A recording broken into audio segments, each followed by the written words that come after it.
Daddy, okay ka na? Tinulungan ni Red si Reed na umakyat sa ibabaw ng kama niya.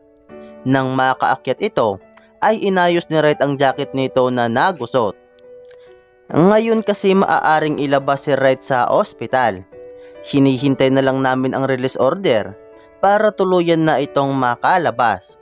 Ngumiti ng malawak si Red. Sarap namang pakinggan ng daddy. Isa pa nga. Umiling si Red at yumuko. Nahihiya pa rin ito sa ama. Pinanood ko lang sila habang tahimik na nag-aayos ng damit na marurumi. Pati na rin ang ibang damit na hindi nagamit ay kailangan kong ayusin. Marahang pinisil ni Red ang matangos na ilong ni Red. Bakit ba ang sungit-sungit mo sa akin? Idadi mo naman ako. Bumalik sa pagkaseryoso ang mukha ni Red. Kasi pinaiyak mo po ang mami ko. Love ko si mami. Love mo ba si mami? Napatigil ako sa aking ginagawa. Napatingin ako kay Red. Tumalon ang puso ko nang makita kong nakatingin rin siya sa akin. Red shot me an innocent smile. Oo, mahal na mahal na mahal na mahal ko ang mami mo. Nag-iwas ako ng tingin. My heart was beating fast again and little men were jumping around in my stomach. Eh bakit mo siya pinaiiyak? Paano nalaman ng anak ko to? Tumikhim ito. Hindi mo pa maiintindihan anak. Bakit wala ka nung 6th birthday ko? Usisa ni Red. Kasi babaero ang tatay mo. Hindi mapermi sa isang babae. Anak, kasi buti pa si Duke Eugene, nandoon ng birthday ko. Inosenteng kwento ni Red habang pinaglalaroan ang dulo ng kumot ng tatay niya. Hinila siya ni Red at inupo si Red sa pagitan ng mga hita niya. Galing nga ni Duke sa games eh. Lagi kaming panalo. Pati nung foundation day, tinuruan niya akong mag-swimming. May picture kami. Kaso nabasa yung kamera ni mami. Alam mo ba daddy, nadapa pa nun si mami. Buti na lang kasama namin si Doc. Binuhat siya. Nagsiselos na si daddy anak. Niyakap ni Red si Red mula sa likod. Nagsiselos na ako kay Doc Eugene. Red tilted his head on the other side. Bakit? Kasi lagi mong binabanggit yung Doc Eugene na yan. Nagtatampong sabi ni Red.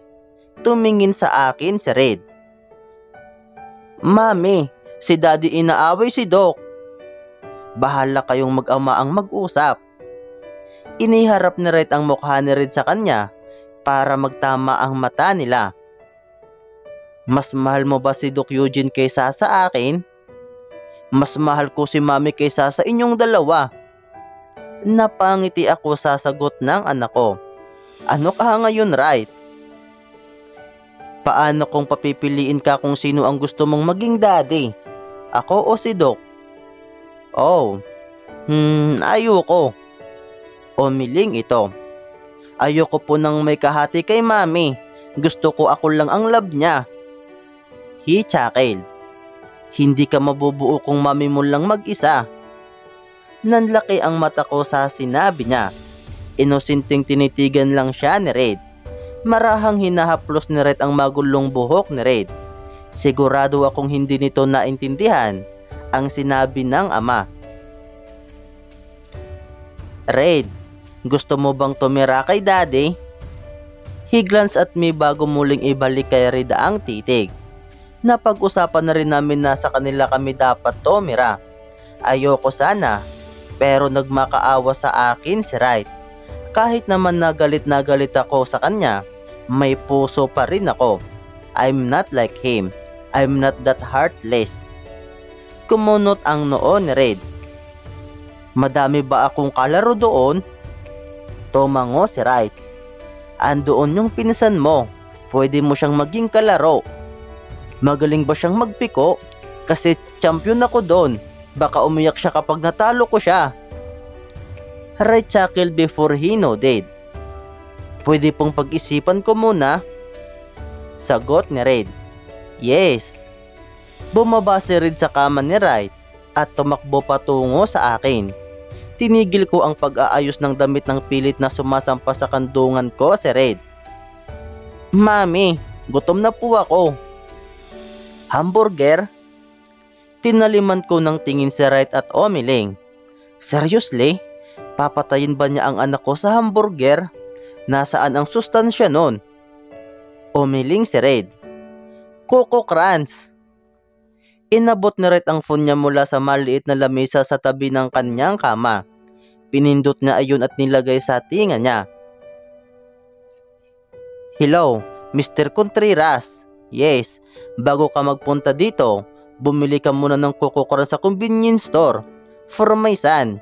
Yes, as soon as possible. He hung up. Who are you talking to? O si Sunny Reid. Hindi pa rin ito maalis sa kandungan ko. Wright smiled. My assistant. Reid tilted his head on the other side. Gawain niyang itagilid ang kanyang ulo kapag may gusto siyang malaman. What's assistant? Suminya si Reid na lumapit sa kanya si Reid. Agad namang umalis sa kandungan ko si Reid at tumakbo sa kanyang ama. Tinulungan ulit ni Reid iakyat si Reid sa kama at iniupo sa kandungan nito. Always curious, my sweet child. Niyakap niya si Reid. Someday, kapag pinapatakbo mo na ang empire natin, maiintindihan mo na ang lahat. Tumingala si Reid sa kanya. Sabi ni Mami, kapag palatanong ang bata, matalino daw. And yes, you are. Daddy, hindi pa tayo batiya, hindi pa tayo klusa. Paalala ni Reid kay Wright. Bumalik ulit ako sa pagtitiklop ng mga damit. Ha? Bakit? Kasi dapat magbati muna kayo ni Mami bago tayo maging close. Nagbaba ng tingin si Reid at pinagtripan naman ang bulaklak na nasa lamisita ni Wright. Napatingin sa akin si Wright. Waring maipinahahatid ang mga titig nito. Kinagat ko ang ibabang labi ko bago mag-iwas ng tingin. Kiss mo naman si Daddy. Napatingin ako kay Wright. Kausap na nito si Reid. Saan? Dito. Turo ni Reid sa kanyang pisngi. Inusinting sumunod ang aming anak at pagkatapos noon ay inakap niya si Reid ng mahigpit. I love you, baby. Nahigit ko ang aking hininga nang tumingin ito sa akin. Punong-puno ng pagmamahal ang kanyang mga mata. At hindi ako magsasawa na mahalin ka. Mabuti na lang at may kumatok. Mabilis akong tumayo para pagbuksan kung sino man iyon. Isang matangkad na lalaki ang napagbuksan ko. Matipuno ang pangangatawan nito at malapad ang kanyang balikat. Hi, Mrs. Agoncillo. Mrs. Mayas, ni hindi nga kami kasal. I'm Marvin Contreras, your husband assistant. Come in. Malawak kong binuksan ang pinto. Sa oras na makapasok ito, ay lumapit agad siya sa kama ni Wright at itinaas ang plastik na dala. Kuko! Tumatalon na sabi ni Reid. Magalang nitong kinuha ang supot. Salamat po. Binuhat ko siya para ibaba sa kama ni Wright. Tinangka ni Reid na hulihin ang kamay ko ngunit naiiwas ko kaagad. Sumunod ako sa lamisa at tinulungan ihanda ang almusal ni Reid. Mr. Agoncillo. Matatag na saad ni Mr. Contreras. Here's your request of company sales this month. Thank you, Mr. Contreras. You may take your 2 days leave with your daughter. Rinig kong sabi ni Wright. Agad ding umalis si Mr. Contreras. Nang maisara ko ang pinto, ay bumalik agad ako sa pwesto ni Reid. Hindi ko tinatapunan ng tingin si Wright, ngunit alam kong nakasunod sa akin ang mga mata nito. Small bite, Reid. I scolded. Bago pa man ako makaupo, ay may kumatok na ulit. Huminga ako ng malalim bago buksan ang pinto. Malamang ay may nakalimutan lang si Mr. Contreras na sabihin kay Wright. "Did you forget something, Mr. Contreras? Oh, hi. It's Eugene." Naalala ko bigla ang 7 araw na palugit nito sa akin. 6 days left, sweetheart. Napalunok ako. "May I come in?" Nakangiting sabi nito. Niliwagan ko ang pinto para makapasok ito. "Oh, you again." Malamig na sabi ni Wright. Nawala na rin ang ekspresyon nito nang makita ang doktor. "I'm here to check your vital signs. I want to check if you're close to dying." Sarkastikong sabi ni Eugene. Hinayaan ko silang magpatayan doon at pinanood ko na lang na kumain ang anak ko. Pinunasan ko ang labi niya nang may tumakas na gatas doon. "No, I'm good, so you better leave." Pinanlakihan ko ng mata si Wright dahil sa tono ng boses niya. "I own the hospital, Mr. Agoncillo.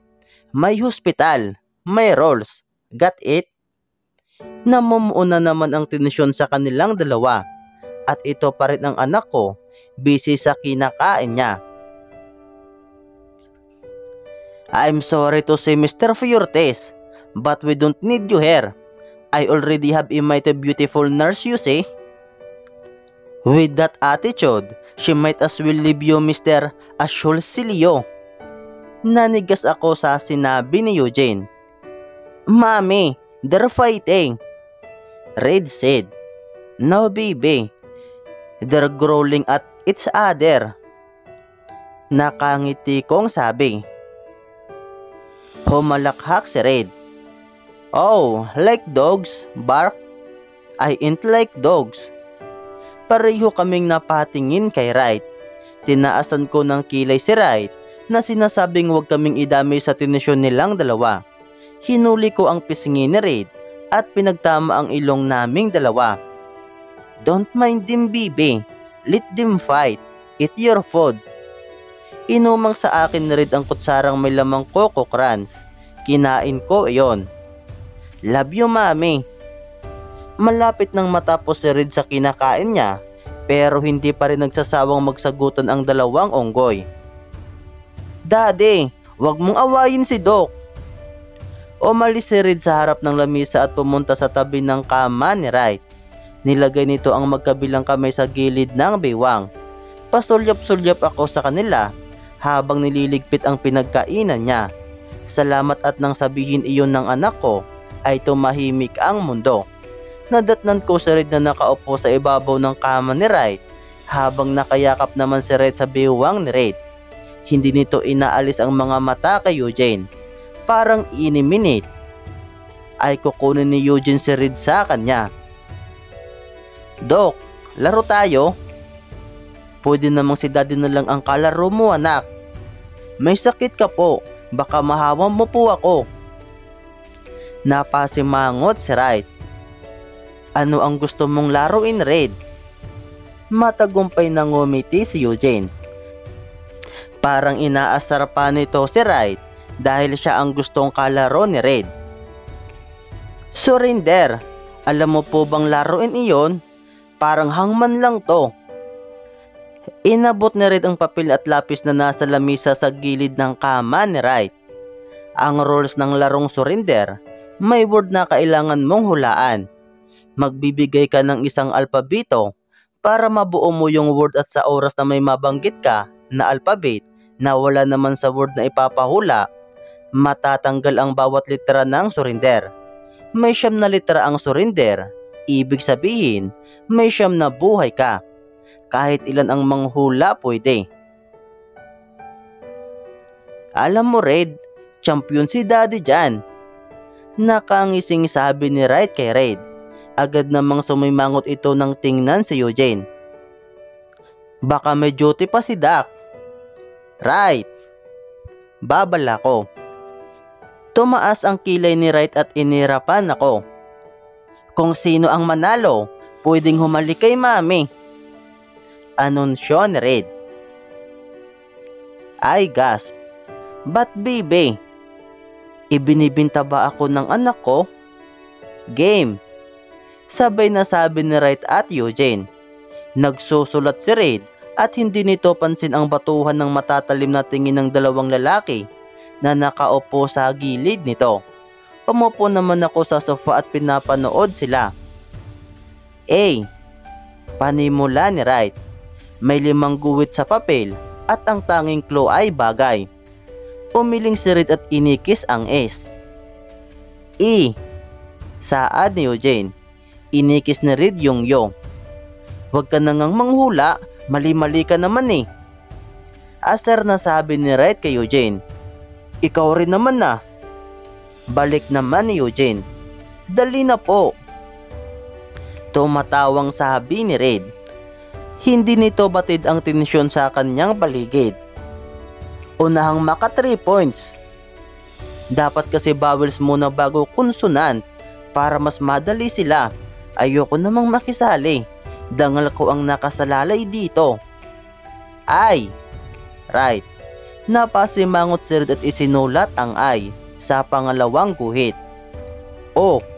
Eugene. Mas lalong humaba ang mukha ni Reid. Isinulat nito ang sa O sa panlimang guhit. Hula muli ni Eugene. Napangiti si Reid at inikis ang unang R sa surrender. Hula ni Wright. Lumawak ang ngiti ni Reid at inikis ang pangalawang R. Eugene. Lumabi si Reid at isinulat ang N sa pangatlong guhit. Makakahula na. Ginulo ni Wright ang kanyang buhok dahil inikis ni Reid yung A sa surrender. Anak, ang hirap naman. Pinto. Sigaw ni Eugene. Napamaang si Reid. Ayan! Madaya siya. Ako dapat ang makakasagot nun eh. Turo ni Wright kay Eugene. Eugene smirk. Magtigil ka. Wala ka naman palang ibubuga. Laro na. Doc, ikaw naman po ang magpapahula. Saad ni Reid. Tila ba naiinip na ito sa nangyayari? Nagpatuloy sila sa paglalaro samantalang ako ay naghahanda na para sa tanghalian namin. Walang makaistorbo sa kanila habang naglalaro. Dahil dangal ko ang nakataya, nakibalita ako sa score. Lumapit ako sa kanila at dumungaw sa scoreboard. Reid, 0. Daddy, to. Doc, to. Oh no, ayoko na. Anunsyo ni Reid. Tumayo ito sa kama at ipinulupot ang mga braso sa liig ko. Ha? Hindi pwede. Sabi ni Wright. Nag-init ang magkabilang pisngi ko. Bawal humalik sa mami ko. Hinalikan ako ni Reid sa pisngi bago muling binalingan ang dalawang parang nabitin ang mga mukha. Ang humalik sa kanya, lagot sa akin. Hindi mo naman makikita eh. Narinig kong bulong ni Eugene. Anong sabi mo? Nagulat kami sa sigaw ni Wright. Maski si Reid ay hindi nakapagsalita. Binuhat ko sa Reid. Mabilis akong naglakad papunta sa pinto. Kailangang hindi makita ni Reid ang mangyayari. Alam kong magsasabong na yung dalawa. Mami, they're fighting again.